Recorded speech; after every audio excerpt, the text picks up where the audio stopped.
Celerio AMTയുടെ accumulator oil change ചെയ്യാൻ വേണ്ടി പോകണം. അക്യുമുലേറ്റർ ഫ്ലൂയിഡ് ആണ് നമ്മുടെ കയ്യിലുള്ളത്. അതേപോലെ തന്നെ ഒരു മെഷറിംഗ് ക്യാപ്പ് നമ്മുടെ കയ്യിലുണ്ട്. നമ്മൾ എത്ര ഓയിലാണോ നമ്മൾ ഇതിന്ന് ഡ്രെയിൻ ചെയ്തെടുക്കുന്നത് അത്രയും ഓയിൽ നമുക്കിത് തിരിച്ച് ഫില്ല് ചെയ്യണം. പിന്നെ ഒരു സിറിഞ്ച് വരുന്നുണ്ട്.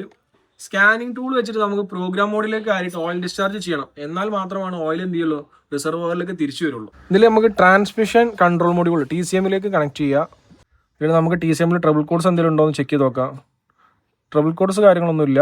സ്പെഷ്യൽ ഫങ്ഷൻസിൽ പോയിട്ട് ഇവിടെ നമുക്ക് ഓയിൽ ഡിസ്ചാർജ് എന്ന് പറഞ്ഞ ഫംഗ്ഷൻ വരുന്നുണ്ട്. ഓയിൽ ഡിസ്ചാർജ് ഓപ്ഷൻ കൊടുക്കുക. നമ്മൾ ഡോറ് ജസ്റ്റ് ഓപ്പൺ ചെയ്ത് വെക്കണം. After execution discount the negative, അതായത് നമ്മൾ ഈ ഒരു പ്രോഗ്രാം കഴിഞ്ഞതിന് ശേഷം എന്ത് ചെയ്യണം, ബാറ്ററിയുടെ നെഗറ്റീവ് ടെർമിനൽ നമ്മളത് റിമൂവ് ചെയ്യണം. ജസ്റ്റ് നമ്മൾ എന്ത് ചെയ്യണം, ഓക്കെ കൊടുക്കുകയാണ്.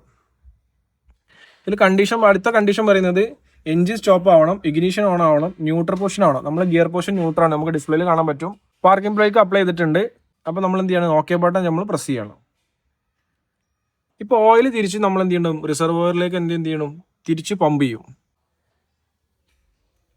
നമ്മൾ സിറിഞ്ച് വെച്ചിട്ട് അതിലുള്ള ഓയിൽ നമ്മൾ എന്ത് ചെയ്യണം, ഡ്രെയിൻ ചെയ്തെടുക്കുകയാണ്. വലിച്ചെടുത്തിട്ടുള്ള ഓയിലാണിത്. കണ്ടോ, നന്നായിട്ട് ഡേർട്ടി ആയിട്ടുണ്ട്.